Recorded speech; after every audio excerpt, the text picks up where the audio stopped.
The Play's the Thing with Judy Sleed. Today's special guest is Edith Kunhardt Davis. And now here's Judy. Well, hello again. Hello everybody to The Play's the Thing, my television show. And I have a wonderful guest today, Edith Kunhardt, who writes children's books. So hello, Edith. I'm so happy that you could come and talk with us today. Thank you for asking me, Judy. Writing for children, it sounds like it would be very easy, but I guess you have to have like a certain feeling to get attention to a child. That's true. It's really quite hard to put your mind in the mindset of a child and express it that way. My mother, who was a famous children's book author, my brother once said about her, she has a baby mind, and I kind of think I've inherited that. So you have a baby mind also? Yes. So you said your mother writes children's books, so I guess that's how you got the feel of it. Yes. You wanted to do the same thing. My mother is no longer alive, but she did write about 46 children's books, and one of them was a great innovator, or she was a great innovator in several of her books. So that was really how I did get the feel of it, as you say. And I see you had brought some books with you, and one of them you mentioned before that your mother had written to you. Yeah, my mother wrote this book, Pat the Bunny, and her name was Dorothy Kunhardt. She wrote this for me many years ago when I was a baby. And this book is still the very first book that parents get for their babies.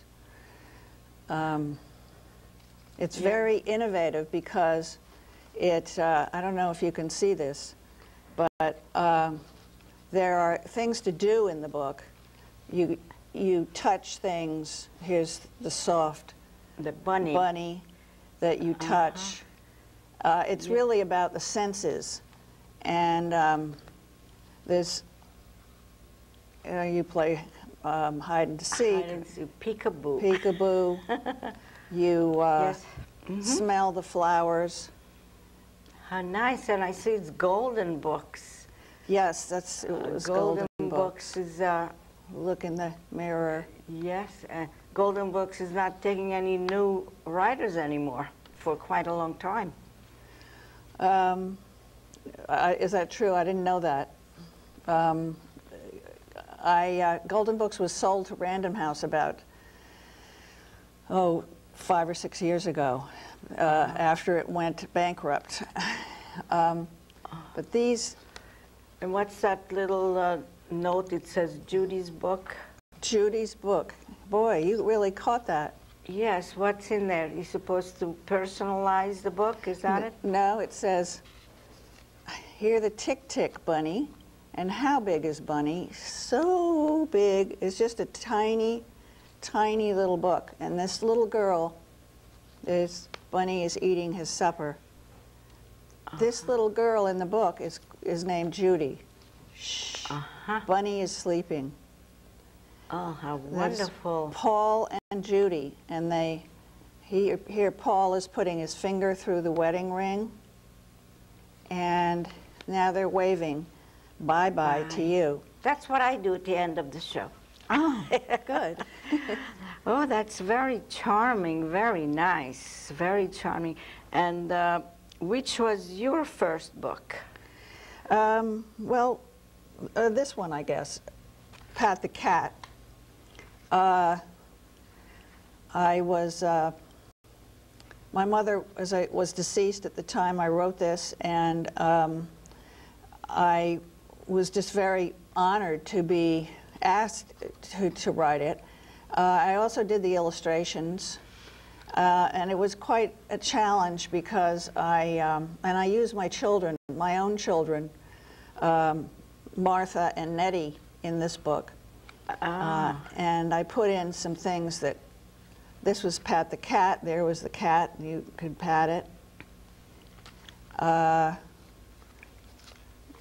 mother is writing a shopping list. Wow, that's great. And you said you illustrated that. Yes. That's being very talented, writing and illustrating. Well, and also I thought up each of these things. Here is a cash machine that I drew, and you take out the money that's in the cash machine here. Real money? Real fake money. Real fake money. That's really wonderful. How old a child do you think, do you put that? Did you design that too? Mm-hmm. You did. And then you put it in the wallet in the next page. And then it's back for the picking out of the cash machine. Very imaginative. Thank you. It is great. So you said that they have asked you, Golden Books, or who Golden asked you? Books did ask me if I wanted to write that book. I really, at the time, was not all that happy about it. I thought that Pat the Bunny, which has really been a phenomenon in the, it was written in 1940. It's been going strong ever since. And I thought that any other books would diminish it somehow. And I was told that if I didn't want to do it, someone else would. Well, you know, when something is good, it's good all the time. Yeah. And no matter how, I mean, there's nothing in there that, you know, that says it happened today. It could happen all the time. That's right. So and I'm very proud of this, and I'm very glad I did it. So you were commissioned. That was your first book? Well, I actually worked at Golden Books for 12 years. So before you had written the book? Mm-hmm. What did you do there? Edit? Mm-hmm. I did. And I started writing little books there since I was an editor. They often press editors into service of writing things with pseudonyms or whatever. So I did start writing before this. But this was the first one that I was paid for. I see. You're telling us a lot of things we didn't know what goes behind behind the publishing. And I see that you had written a book for Christmas. That's also, it could be sold every Christmas. Yes, and it does. It sells very well. And what would you say, how much are those books? I think they're $9.95. Wow. Did it ever come out in paperback? It's sort of semi-paperback now. It's a hardcover, but it isn't that hard. I mean, this is the only thing. This is the only way it comes. In this one was the first time that I used the bunny as a character. You see, there he is. He's getting into the act. And making a list for Santa Claus. And how wonderful. So the bunny is in the story and not speaking. But see, there's the bunny hanging its stocking. Yes. And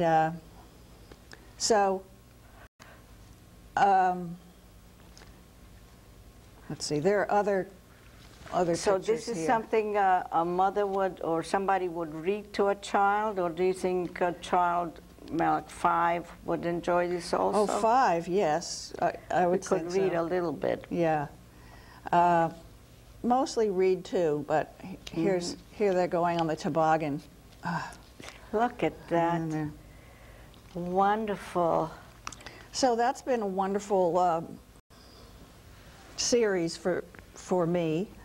I also did these books, which are about local children. I wrote these and photographed them. When you say local, you're talking about the Hamptons. Talking about the Hamptons. Right here in the Hamptons. Are you, were you like born here? You were always lived here in the Hamptons? No.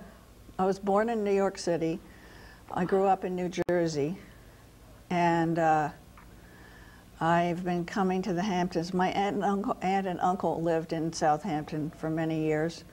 I've been coming here on a regular basis for 20 years. Oh, so you have a home here now? Yes. So you got to love the Hamptons. Where is your home now? I actually rent a cottage in Bridgehampton. Oh, Bridgehampton. So then when you were here, you got the inspiration to write these Oh, yes. local stories. Well, tell us Right. about it. Well, this is a local family in Bridgehampton, the potato farming. Right now they're vegetable growers, though, and they have a stand. But this little boy, here's a picture of him with his father. I'm going to be a farmer. He really is going to be a farmer. He's just graduated from Cornell, and in the agriculture field. And you used his real name in there? I used his first name, yes. Mm-hmm. Mm-hmm. And Does here he- he is. does he get royalties? He even slept. He even slept with his tractor. Does he get royalties? No, He doesn't get royalties. That's, oh, and I'm going to be a vet. Oh, that's real. And you got this, I see scholastic books. Yes, this is scholastic books, this series. And who got to the scholastic paper, you or you have an agent? I did. You did. Mm-hmm. Okay, tell us about this little girl who's going to be a vet. All right. This family lived in Aquabog at the time, and her father was a vet, and she, you can see him, he's lifting this very large dog. I spent a great deal of time with all of these families. Here is some of the vets. How cute. Yeah. And you took This is the pictures. Firefighters. Isn't that wonderful? I love this picture that I took at a fire. You can see the flames. I went with the Bridgehampton Fire Department up to Ronkonkoma, where they have their practice sessions. And you can see they set fires and then put them out. And so I was very grateful that they allowed me to go along and take these pictures. Well, I see it takes a lot of planning and legwork to put a book like that together. Mm-hmm. And how did you manage to take such wonderful pictures? Well, they just let me in. No, I mean, how come? I mean, a lot of men, I take a picture. Many times I cut the heads off. How come? How did you take some? Well, I guess I have, here's one of my favorites. Oh, jeez. That's a wonderful shot. Yeah, It it is. is. So tell me, how did you went to school to I've take? taken a few courses, but you did. I have been taking photographs since I was What's the name of this one? police officer. Police. Mm-hmm. He's the East Hampton. He's still in East My Hampton. dad is busy. He helps people and protects people. That's what the little girl is saying. Mm-hmm. It's So you took a few classes, and I guess you purchased a good camera. I did. I purchased a very good camera, which here they are in the jail getting fingerprinted, the kids. Mm-hmm. Yes, I have a Contax camera that served me well. Yeah, well, I don't know anything about cameras. However, I'm sure a lot of people who are watching, that you are very informative. You could put several people in business with all this information you're giving. Oh, that's good. Well, I guess. So you said you have children. Are they in this field also? Well, my daughter is a writer, and she's actually a teacher now. She lives in Oaxaca, Mexico, and she teaches at a university there. In English? She teaches English as a second language. So she speaks Spanish? Yes. Wonderful. She's very talented. And this... yeah, these are my latest books. Daddy's Scratchy When you say Face. latest, how late? Well, they came out in February of this year. Oh, how long does it take you to... oh, you're going back to Judy, the same... Yes, Paul and Judy. Paul and Judy, I see that. How long does it take you to write a book about? To write it? I did these illustrations too, which takes a lot longer. Oh, well, the illustration, I imagine, yes? It depends. If I have a wonderful idea, this book was a lot harder, it was a lot easier to write than this book. And because I had this great idea that I was going to talk about animals that had beards. You know, many people, this Daddy Scratchy Face, many people have told me that Pat the Bunny has a page where it talks about Daddy Scratchy Face. And many parents have told me that this is the only thing that is expressly for boys or men that they can find in a children's book. So I wanted to write about Daddy Scratchy Face, but also lots of animals that have beards. And there are beards, well, a catfish's whiskers here. Elephants have hair under their chins and all over their bodies. Whales have well, I guess almost all the animals. We just don't think about those things. Well, a lot of mammals have hair. And very informative. There's a goat and a cat with the whiskers. And so I really enjoyed this. And it was fairly easy to do. And is that like water paint that you do? The illustrations? Yeah, I did the illustrations. But is it oil paint? I mean, water paint, or what type of material did you use for Well, I really just did the sketches and designated the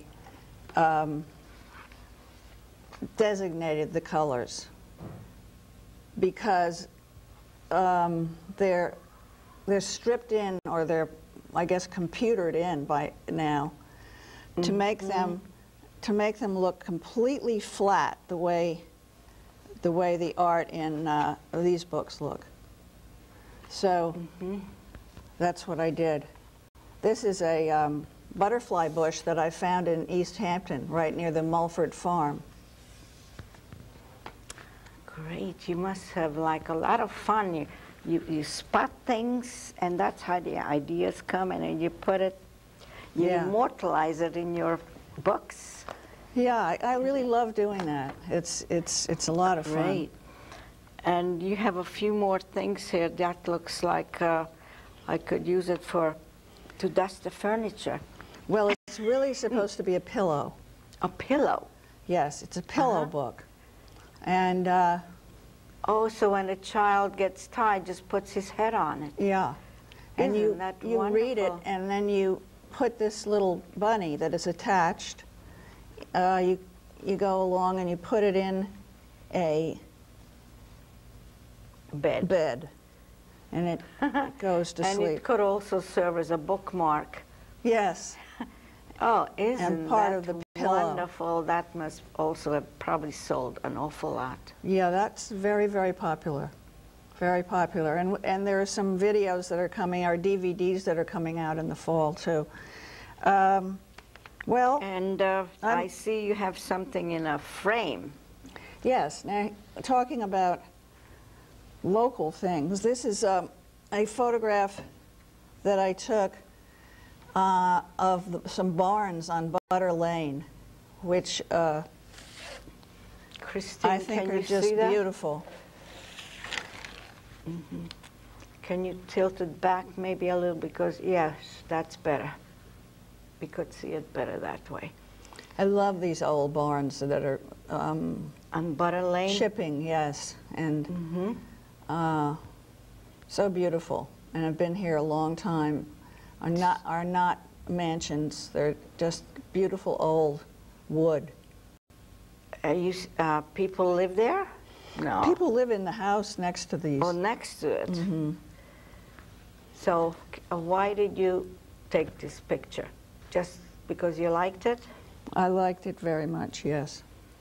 Did you exhibit this picture anyplace? I've exhibited it, yes, I have done that. Where? I belong to the Photographers East group out here, and which is based in Southampton, and we've had different shows at the Ashawa Hall or Southampton College, or And is that for sale? Or is it for yourself? no. It's not for sale. Well, I guess so. Yeah, yes, I have the original, so I could reprint it. Oh, I see. So what you A limited edition. That must be very expensive. Limited. All limited editions are. Well, $500, would you say? Would you give it for $500? oh, yes, I'd give it for I that. think that would be a fair price. I And brought one other one. one other one. This is, That's so. And did someone actually pose for you for this? no, ma'am. No. Well, let's get as close up, because there is this man is hanging from the air, from the sky.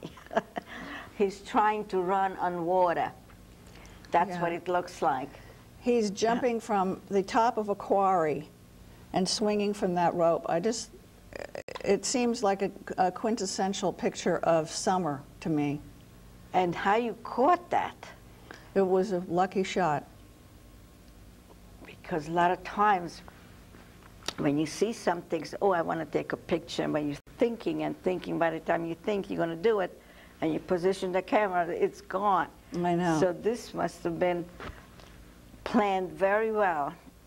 It's not only lucky, I think you really did a good job. Look how beautiful it is. You could see the shadow, and in the background people are bathing, and it's just a beautiful picture. Thank you. Well, you're a very, very talented young lady. There is Thank you. a couple of books here that we still didn't see. Do you want to show us? Sure. This is another book I did called Where's Where is Peter? Yeah. I did and the illustrations for this too. They're a little different, I would say, from the other ones that I did. How so? Well, I think some of my work here is a little, well, it's a little cartoony at times, but this I feel is more, I can't think of the word, upmarket. Upmarket. This is about a little boy who happened to have been my nephew, or my great-nephew. He was invisible every night, and he came back, and people found him by the end of the book. So Did he tell you that he was invisible, or it when was he you? put the washcloth on his back in the bathtub, he disappeared. No one could see him. I see. Oh. That's wonderful. You really have a mind of a, a child. I Thank mean, you go in there. It's really wonderful. Thank you. have never really talked to somebody who had written a children's book. I had a young man, a gentleman here who, no, actually, he's an artist, and he had written a couple of books, and he also illustrated somebody else's work. And the telephone book. Right. This was another one of my mother's, which is now out of print. But it actually has a telephone. Our telephones don't look this way anymore, but Oh, but I wish they did.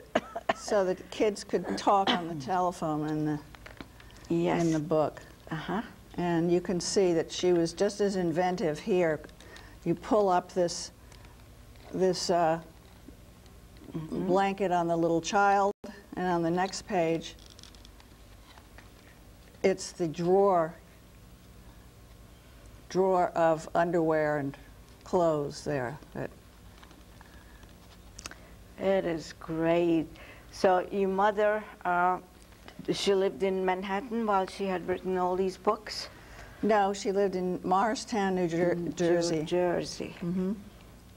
And what about your dad? Was he in this business too? No, he wasn't. He was a businessman who took the train every day, and he worked very hard and in the city, and he really disliked the city and loved the country. And but he was very proud of my mother, and he died also before I wrote any of mine. Oh. Well, would you believe a half hour is gone? Amazing. A half hour, and I wanted to talk to you about so many other things.